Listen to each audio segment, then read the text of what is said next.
Welcome to the show where the magic unfolds. Technology and art, a story yet untold.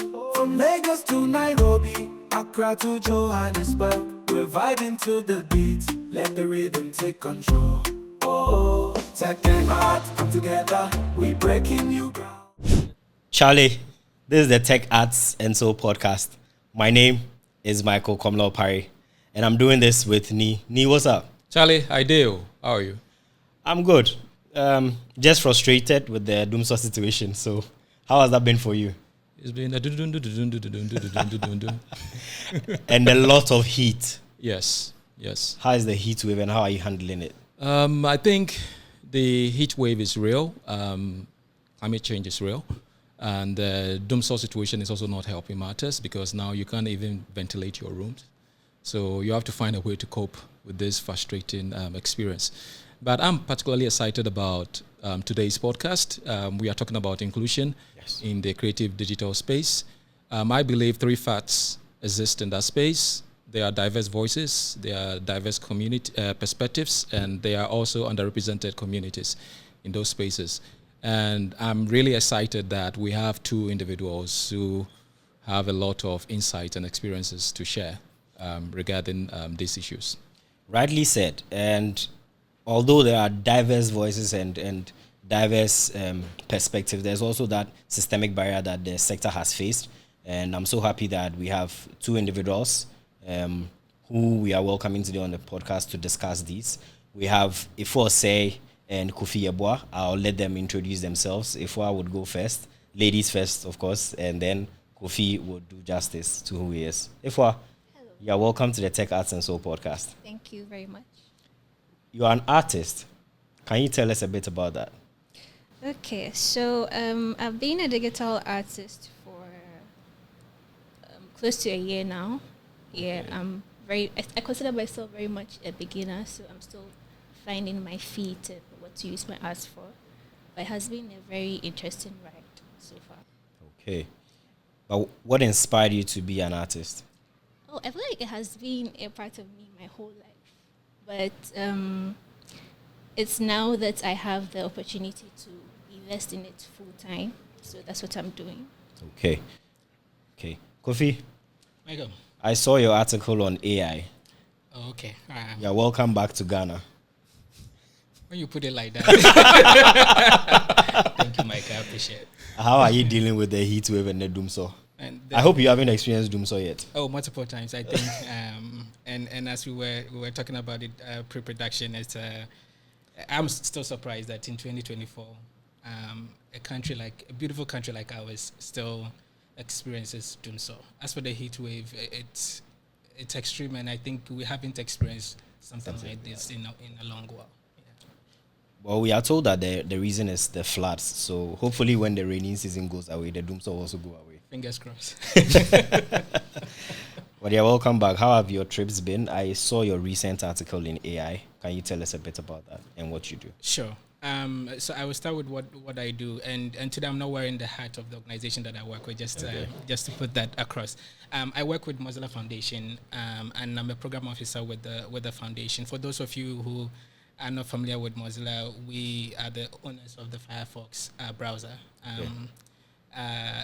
There's also the foundation to it, which owns the corporation Mozilla. And what we do is we try to see how best we can reduce the harms of technology.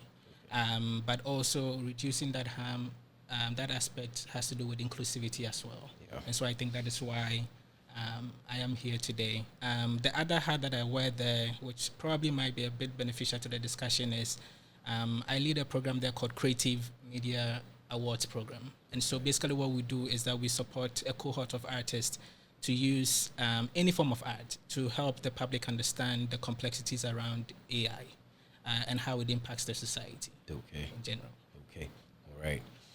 If I've seen you put out a lot of art. I follow you on your social media. And recently you painted there's this the lady in braids, and you had that painting. What inspired you to paint, to put that together? Okay, so I feel like most of my art highlights women. So I like to sometimes I don't have like a specific concept I'm working with, but I want to be able to highlight women. So however that comes out in my art. And I like to play with a lot of vibrant colors. That's just my thing. So that's the whole basis behind that particular painting. Okay. Yeah. Does it always come to you? Like, you know, some creative people say it comes to me in a dream, or when I sit in a very quiet space, then it happens. How does art come to you? Well, this year I've been pushing myself to paint every day, and so it stifles your creativity in a way because you don't have like a lot of time to plan out what you want to do or wait for inspiration to hit you.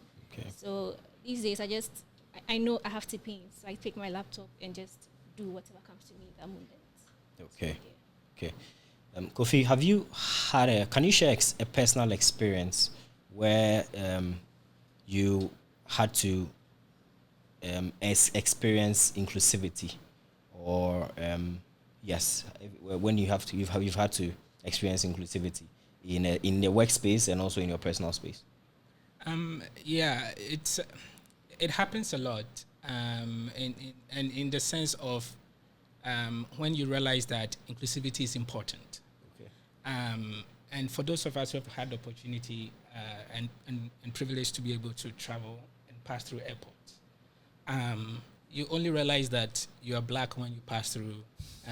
When you leave the shores of when your you country. leave the shores of the country, that's where your blackness presents itself to you through how immigration officers would question you unnecessarily, or how when you are in a foreign country, people would point to your color and then would say some derogatory things about it, or even in some workplaces where your ideas and thoughts are not valued because of where you are coming from, because there is the perception that it's not enough quality in terms of what you are presenting, and so that can be quite challenging sometimes.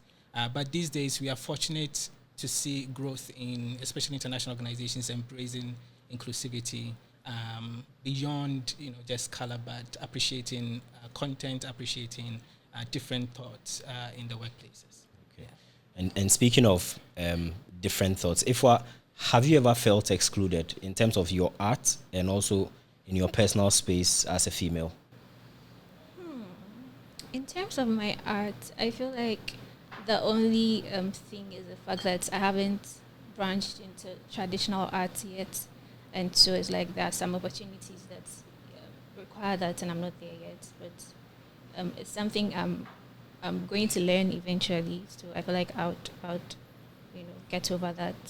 But aside that, I don't have like a very specific example of when I felt like I was excluded in something. Okay. Yeah. Mike, I find what Ifwa just said very interesting, because I read somewhere that about 90% of the internet content in the foreseeable future will be AI generated. And Ifwa just said that she's planning to go back to do traditional art. What is driving this motivation? I'm curious.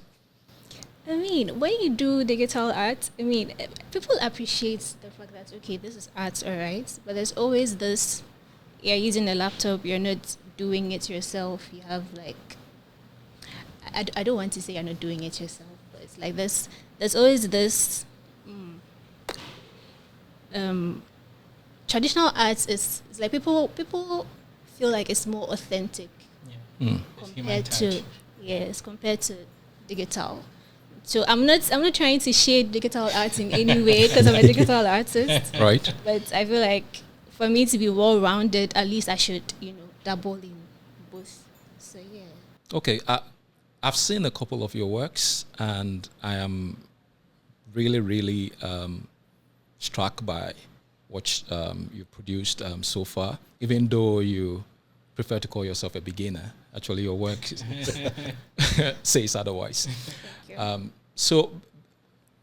But another question, because you're saying very interesting things, and I'm wondering why. Because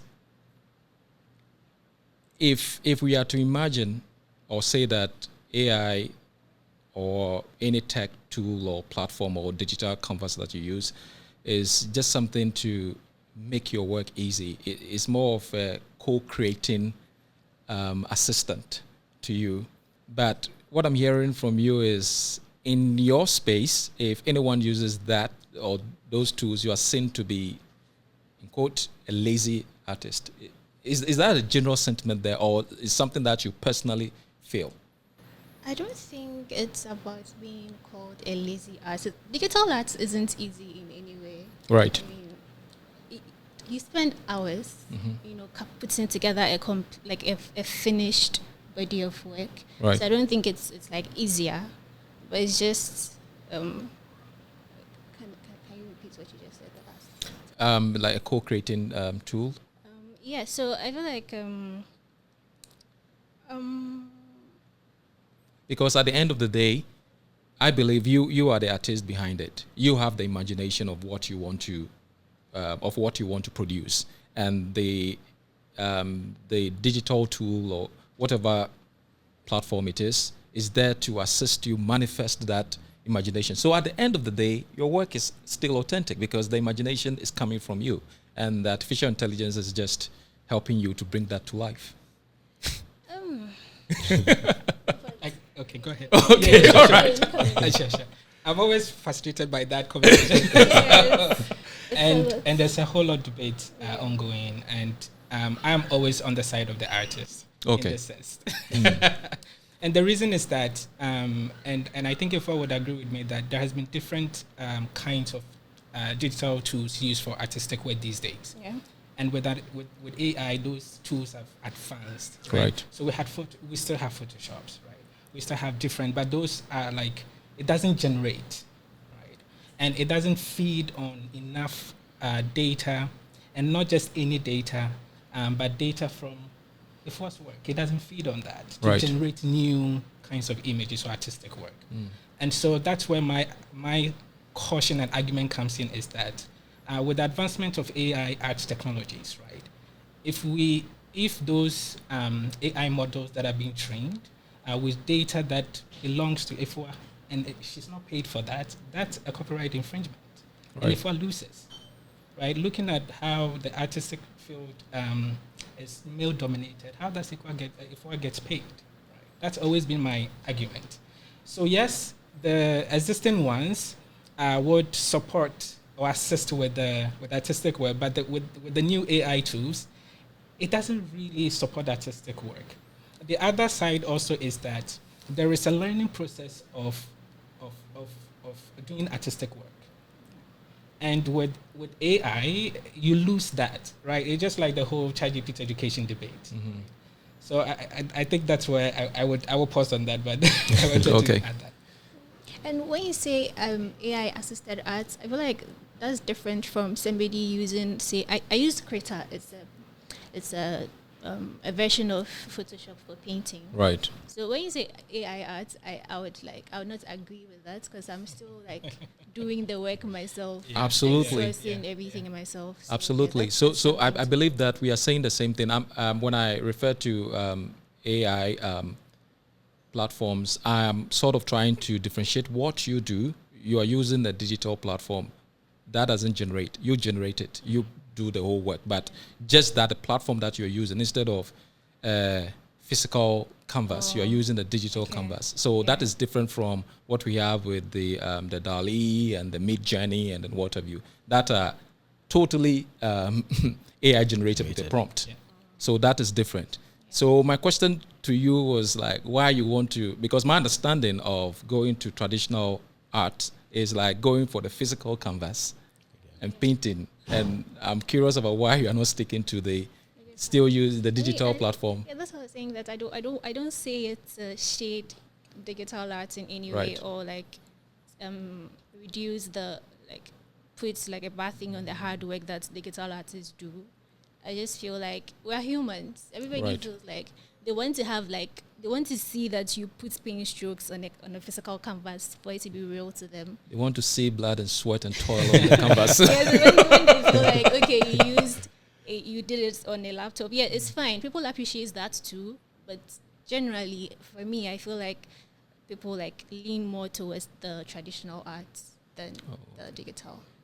a final follow-up question to you on this. Okay. So, let's say you switch to the traditional painting. Will you agree to sell that work to people who want to use that to train AI to be able to auto-generate paintings similar to yours in the future? No. Why? Why would you not agree to sell it? You'll be well paid. Just no. I don't have anything more to say after no. I just no. Okay. Okay, Kofi, you have been in the corporate setting. What are some practical ways in your space that you bring inclusivity into the conversation, or that you include minorities in the corporate space on your end? What are some of the practical strategies that you've employed that you can tell us about? I think we do a lot of advocacy work. And so what that means is how do we ensure that these digital creative platforms or spaces are inclusive in terms of its design, right? Okay. For people like persons with disability to be able to use it, right? And I think that's an important, because if you look, if you look at the traditional space of even the art room, it's difficult for persons with disabilities to be able to even use the brushes, right? And so when we transfer that into the digital space, how do we make sure that Photoshop, somebody who is visually impaired can use it, right? And so for us, we push corporate entities like Photoshop, to be able to design such spaces for visually impaired artists to be able to use, for persons who are physically impaired to be able to use. But one thing that I always personally caution is that the fact that these platforms provide or afford persons with different abilities to be able to function does not mean they can do it independently. Right. They still need assistance to be able to do that. Okay. You speak about pushing these corporate entities. How has the acceptance been in terms of you doing the advocacy and then they actually incorporating it into the design of whatever products that they are putting out there? It's a very good question because one, it's expensive developing those assistive tools. Yes.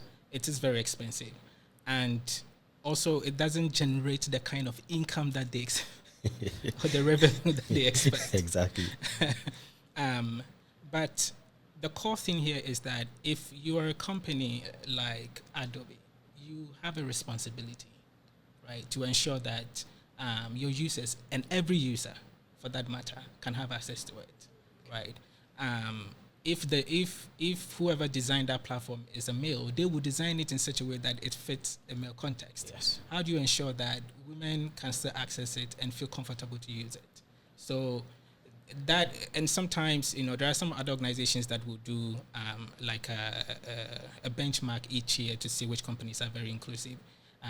You have organizations like World Benchmarking Alliance, and then they will do that. So it pushes pressure on investors to be able to push the companies to do that. Okay.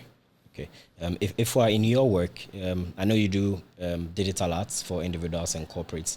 Have you ever had the situation where a corporate insisted that your art had to be inclusive, or you had to make sure that it represented some sort of inclusion on your end?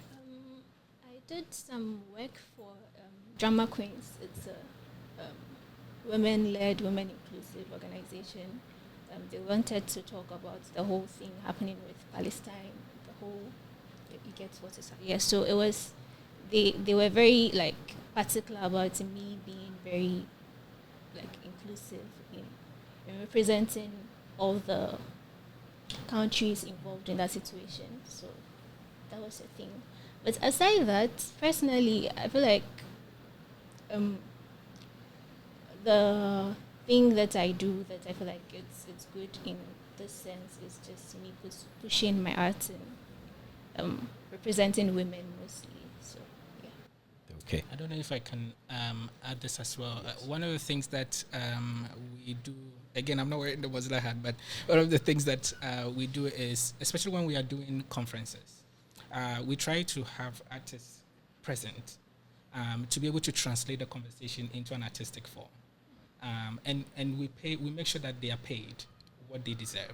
And that is really rare these days, right? But it's something that we are really, really particular about, right? Because it's part of the inclusivity. Because artists, sometimes we see artist work is separate from, different. So, but we try to put the two together. Okay. Yeah, and Kofi, this one goes to you. I know you are not wearing the Mozilla hat, so I want to tap into your personal opinion on this. So, artists are very important in ensuring inclusivity as well. So, what is the current progress on ensuring that diverse voices and perspectives are included in the next level AI systems? And just listening to Ifua here right now, she made it emphatic that if she happens to produce a traditional piece of painting, there's no way she will be selling that to any AI platform. So what are you doing to, get them, to loop them into the whole process of assistive technology for the future? One thing that you mentioned that is really key is diversity, right? And language is really important in that sense. And I know we are talking about creative work, and so it goes beyond the artistic work to include, like films and things like that. Absolutely. And games and all that. And in particular in the film industry, you would realize that language is important, especially local languages is important.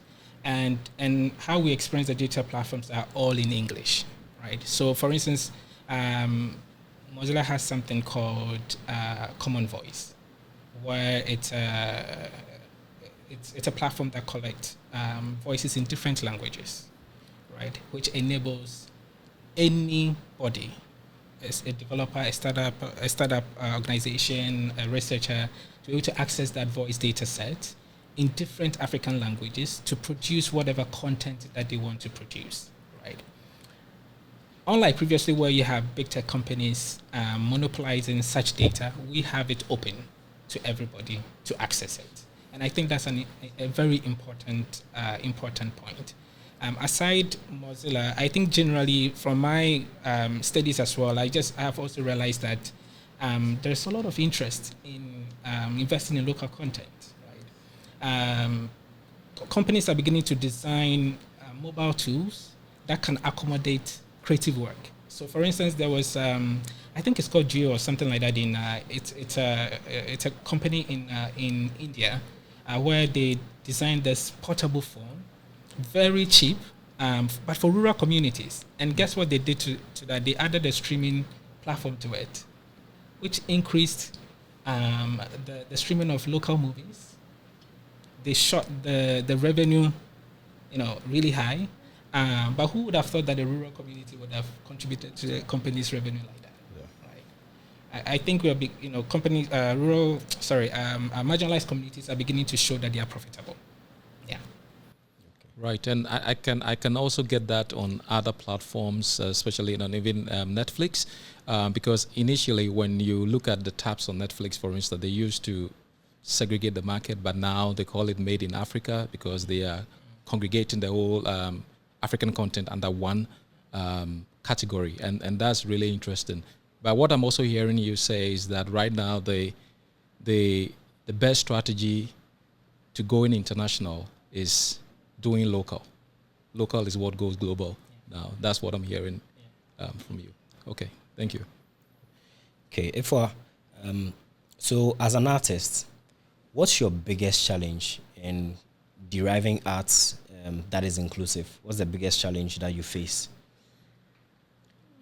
So in terms of generating your artwork or working for individuals or corporates, what are some of the challenges that you navigate if you have to put out art that is inclusive or consider minorities in the arts that you develop?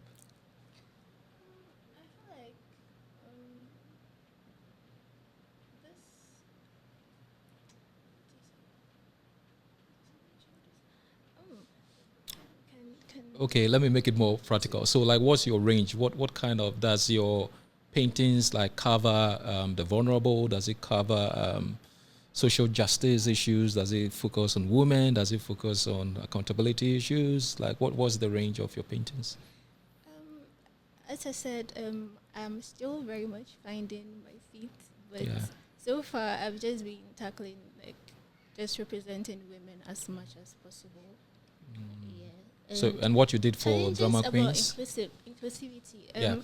I don't think I've gotten like an organization or a corporate institute ask me to, do some work that is related to that yet. So Okay. I don't think I have a very specific answer Just wake for up. that. Okay. Okay. For Kofi, you are in the corporate space. Apart from the whole process being very expensive, what are some major challenges that you personally have had to go through in terms of ensuring that inclusivity for products that Mozilla produces for these minorities, or to ensure inclusion? I wish I was on the product side to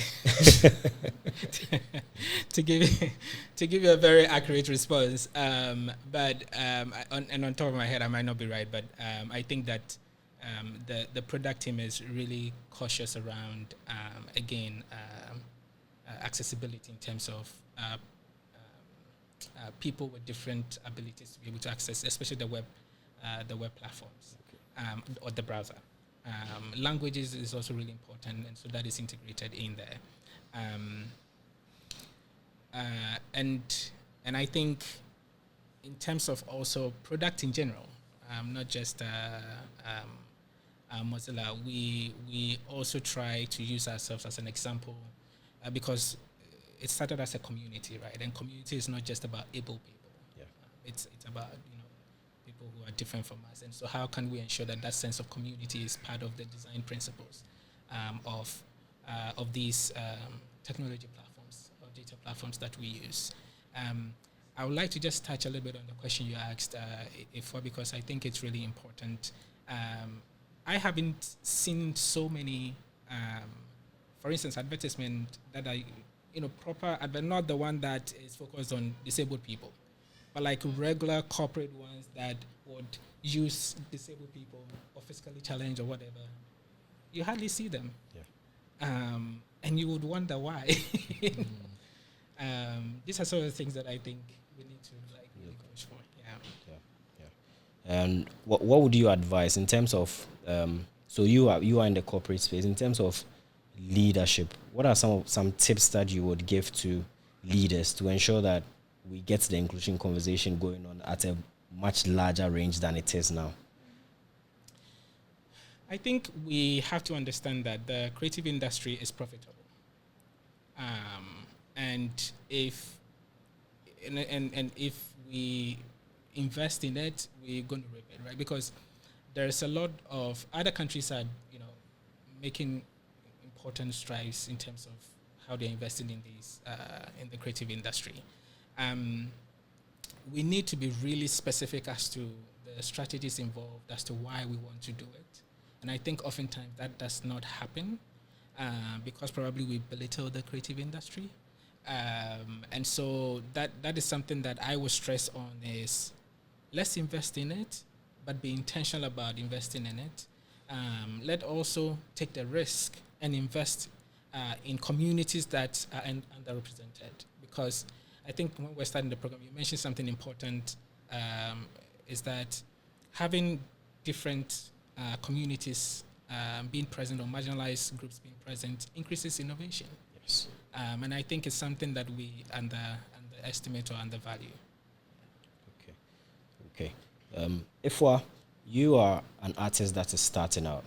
Yeah. How is your future as an artist looking like when you consider inclusion? Or how do you foresee integrating inclusion in your art going forward? I feel like the most important thing about inclusion is representation. Like to be able to use my art to, give space for people who do not feel seen in like mainstream media.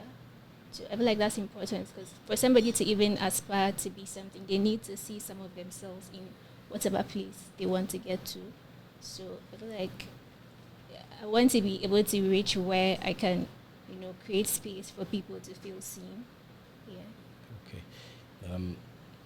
Kofi, for you, how do you envision the future in terms of inclusion? What do you think are some practical steps that you've already taken, or that you are starting in terms of the future of inclusion for your company? And then also personally, I would want you to speak personally to that. Yeah, I think we need to start sort of taking a critical look at existing digital platforms. If especially with where the transformation is going, we need to be intentional about these creative digital platforms and how do we intentionally design it to have that aspect of inclusivity in it, whether it's the features, whether it's the entire design of the platform, so that we can have variety of creative outputs. And I think that is really important. From a policy perspective, I think, funny enough, Ghana is just going through a review of its cultural policy. And then when you look at it, all the three objectives that they have outlined as part of the review process, you don't see the digital element in it. There's a cultural entrepreneurship, which probably is all bundled in there, but I think there's a need to be really intentional around how the creative industry, from a governmental perspective, is going to take advantage of the digital ecosystem, right, or the digital economy. I think that is really important, because if you look at UAE, Germany, and I think Australia, they have done amazing work in terms of identifying how that can contribute to their GDP. And I think that's an important point that with government agencies who are in charge of and the ministries who are in charge of the tourism and art and culture and all the names need to unpack, right? And then design very specific policies to be able to map out the strategies to be able to achieve that. I think it's really important. Okay. You talk about design of a policy. Are there any suggestions that you'd want to give out there? Because, I mean, of course, people would pick up our conversation. Can you speak to about 2 or 3 things that you'd want to be included in policy design? I think it's about the stakeholder, the stakeholders involved in the designing of the policy. There needs to be people, persons with disabilities, different communities first, not just the policymakers, not just the development partners, but artistic communities, right? Persons with disabilities who are also involved with artistic work. They need to be there to sort of voice out exactly what they want to see in terms of how this policy would benefit them. And in that process, and it's not just bringing them to the table, because let's remember there's power dynamics in the policy and the multi-stakeholder thing. Yes. So how do you ensure that you level out the power dynamics so that voices can be heard? That's the only, because if a development partner who is funding a policy discussion, how am I, so how do, and I think development partners have a really interesting, important role to play, and they can ensure that there is that level of power, equal power, and to enable these different communities to be able to voice out exactly what they want to see in the design of the policy. Okay. Now, I have a question for Ifwa. What's your advice for any artist that is starting out, or an artist that is already there? How would you challenge them to be inclusive in the work that they do? I feel like as individuals, like in the society, I feel like we owe it to ourselves to try to make things better for one another. And I feel like because the majority fits the societal norm, it's very easy to forget that there are some people that do not feel seen. There are some people that feel very underrepresented. So I feel like in any small way you can, for example, when I post my art on Twitter, sometimes like when I remember to, I put the alt text on the image so that at least somebody can use that to visualize what I put out there in the. So in everybody's small way, I feel like in whatever small way you can do like something to contribute to inclusion. Okay. Ni, Yeah. we've been speaking about inclusion a lot. Yeah. Personally, for you, how have you ensured inclusion as well in your own space and then also along your professional work? Okay, so I think Kofi mentioned that if you want to take any step towards inclusion, don't assume that you have the best strategy towards that. I think the best thing you have to do from the get-go is to make sure that you get diverse. You ensure that there's diversity in stakeholder engagement in the first place. And that is really, really important because experiences differ and experiences are relative.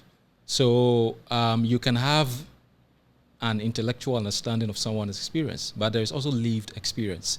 So someone who has suffered bias or racism or has been stereotyped elsewhere, the experience of that, the personal experience of that is more profound than just sitting somewhere and reading about racism or stereotyping or bias in a book. So it's always important that you engage those people to hear their perspectives. That is very, very important. So when it comes to my dealings with people, I always make sure that I reach out to people who, first and foremost, are likely to be directly impacted by a certain decision that is going to be made. That is really, really important. Oftentimes, what we see happening in other spaces is that is after the impact. And now we switch to damage control mode and let's say, okay, how best can we manage the situation? And when it comes to developments in the digital spaces, we've seen that a lot. The coming of the internet and even artificial intelligence, we are talking about how we can ensure equity in representation when it comes to even the data sets that are being used to train AI. So all these things are important. But then Kofi mentioned that he who pays the piper calls the tune. So for us in the global south, for us in West Africa, Sub-Saharan Africa, Ghana for that matter, if we are not contributing resources and actively doing our possible best to be taken seriously at the table, whoever is funding the process, gets his or her interest met first before we will be considered. That is a reality when it comes to even affairs at the geopolitical level. So for me, I think we have to be very proactive. It's not just about talking, but we also have to make sure that we dedicate resources to ensuring inclusion in policies, ensuring inclusion in even what is happening, current developments in artificial intelligence and even the development of AI tools for the future. We shouldn't wait till these tools have been developed. And finally, let me refer to an important work that Bloomberg did some time ago. So I think their team decided to audit the equity and representation when it comes to the results that some picture AI tools are generating. And quite an overwhelming majority of the content were kind of very white. So I was about to come to Kofi on that, but you finish, yes. And I read it and I was just saying in my head, yes, okay, they are white. So what is Africa going to do? We are going to start crying and shouting, but there are also black people. Where are we? Why are we not represented here? But you look at you trace the funding in all of these developments, and where is the money coming from? So, the results has to reflect where the money is coming from. And that's what we are saying. But that's not to give an excuse that we shouldn't take inclusion seriously. Okay. I want to put Kofi on the spot. Kofi, how well are we doing with incorporating African data for AI or for machine learning? How well are we doing on your end? It's a tough question to answer because, as Ni rightly said, a lot of the AI models feed on data that is not ours. But even now with the data collection in our own continent, majority is not done by us, unfortunately. Most of the data, and even some of the data, or most of the data that is being collected does not sit in our jurisdiction. Now, remember, there's Facebook and Google have built internet infrastructures, across major parts of Africa, right? And all that all their data points to it, right? And so we do have some data centers. We do have data centers in the continent. But then again, but do we own the data at those data centers? That's a different discussion. But we do have some control over it. But for instance, if you're using Facebook, if you're using all these Western platforms, right, the data doesn't sit with our government. Yeah. Right. It sits in Ireland or in the US or things like that. Right? Okay. So we don't have control, and so that's why most of when you look at the AI models, there's a platform called there's a tool called Common Crawl that collects all the data, right? And then all these AI companies collect that data, refine it, and then train the AI models. About 80% of it comes from Wikipedia. Wikipedia is 90% or so English, right?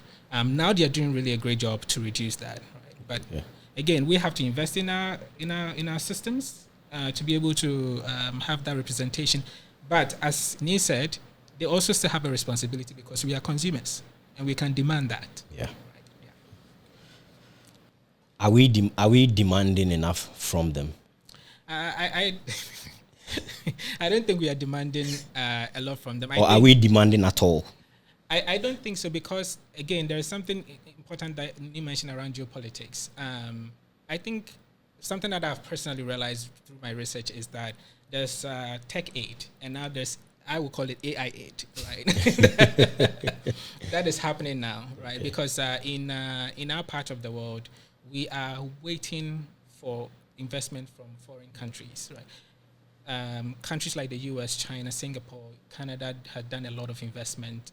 None of our countries have done that. Even our AI policies that are being developed are funded by external stakeholders. Okay.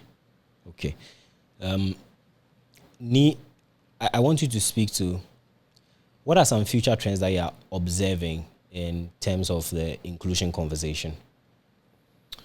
Okay, so the first one is that in the foreseeable future, we'll be seeing, a decent equity when it comes to representation in AI. I'm saying this because if you recall, just recently, Google had to withdraw the image generating capacity of one of their AI tools because actually the prompts were generating results that inure to the advantage of we in the global south rather than the people that were paying. And you see, they started making noise because they know that we are putting serious money into R&D for these things, and why are you representing the people who are just sitting back and making noise? And Google immediately has to do something about it. So that should tell you that for me, what that's suggested strongly was that Google is taking equity and representation seriously. So it means that in the near future we'll have some decent representation in AI platforms. The second thing too is that I believe there is hope for our painters as well, because as Ifwa rightly mentioned in the conversation early on, when AI, this will sound counterintuitive, but when AI becomes so powerful enough to generate very mind-blowing images or digital creative products, I believe that is actually going to trigger an exponential demand for unique painting. And that is where people like Ifwa stands to make a lot of money. Because when AI tools become so powerful that they are able to generate a lot of images, it will become common. And the value of creative artifacts is their scarcity. That makes them, very, very valuable. So that is where people like Ifwa will start to make money. So in the future, I see a big win for artists. Whether Ifwa at some point decides to change their mind and maybe outsource a part of her work to, the big players. Because if Google walks to Ifwa and says, I'm paying you $50,000 to take some of your painting to train, I'm not sure she will say no. Well, and I, If and I what was, will you say no? and I was coming to that.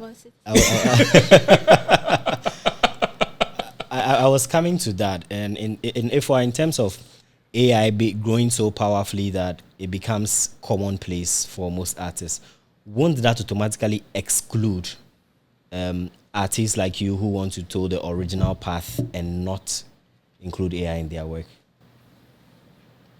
No, I feel like in as much as AI can, produce nice art, it still lacks the human touch to it. Like no matter how intelligent whatever input you put in, it's like we're still going to be essential. So I feel like there's a conversation of it taking over the art space and all of that, but you can't throw away humans. Like yeah. Okay, interesting. Kofi, future trends in the inclusion conversation.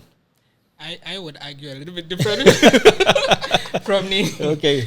Because I still hold my stand that yes, even though I agree that AI tools would provide extreme assistance for artists, I'm also very cautious about how they are going to be compensated for their work. Because, for instance, some of the AI models will be trained on what IFO has posted on Twitter. Yes. Right, because that's where they feed the information.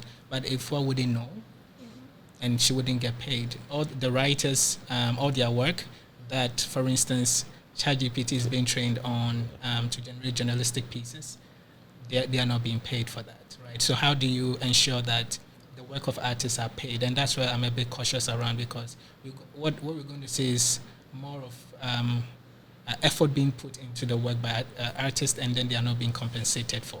Yes. And then they will say that they will say that, AI is assisting. Yes. But AI is actually just still taking from the artist and giving nothing back. Yeah. Also, one thing I was thinking about is how we should remember that it is Ghana that we are in. I feel like we're not considering that part of the conversation. Yeah, right. As a society, we are very traditional. You would think you want to be inclusive and you want to, represent some specific groups that I refuse to mention, but you can be thrown in jail for that. Right. So I feel like that's also something we should consider. Right. I said at the beginning of the conversation that I was looking forward to a very engaging and insightful one, and I believe Ifua and Kofi has been able to give us that. And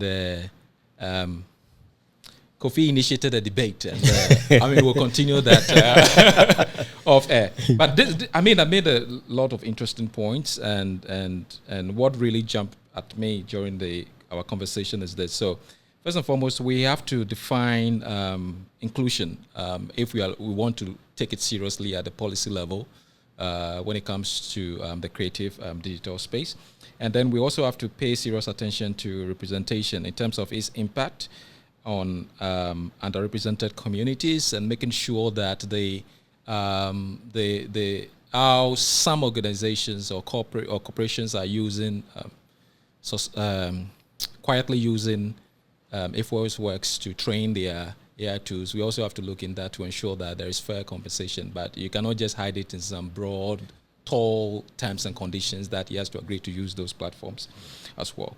The other thing too is that we have to look at the role of technology in itself in promoting inclusion. Oftentimes we talk about inclusion after the products have been developed, but we have to look at it from the get-go, at the development stage as well, and make sure that there is equity and fairness there before they become full-fledged products.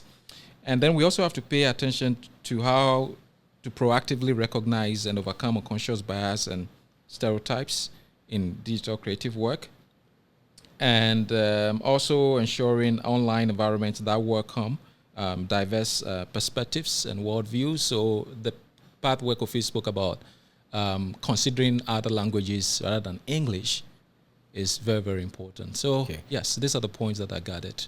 Great. For me, the biggest takeaway is investing in our data, and then also owning the data that we are churning out. It sticks out for me because it feels like most of the time when we talk about the inclusion conversation, we talk about it broadly, but we don't consider the fact that we are investing in making the change. We rather wait for someone to come from elsewhere to come and invest in poor country.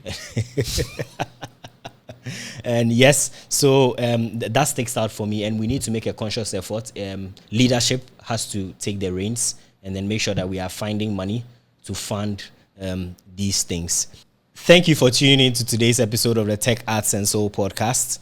Subscribe to our content, leave us a review, and share. Stick and stay with us, and expect and look forward to the next episode. We hope that our conversations were insightful and you loved it. Thank you. Bye-bye.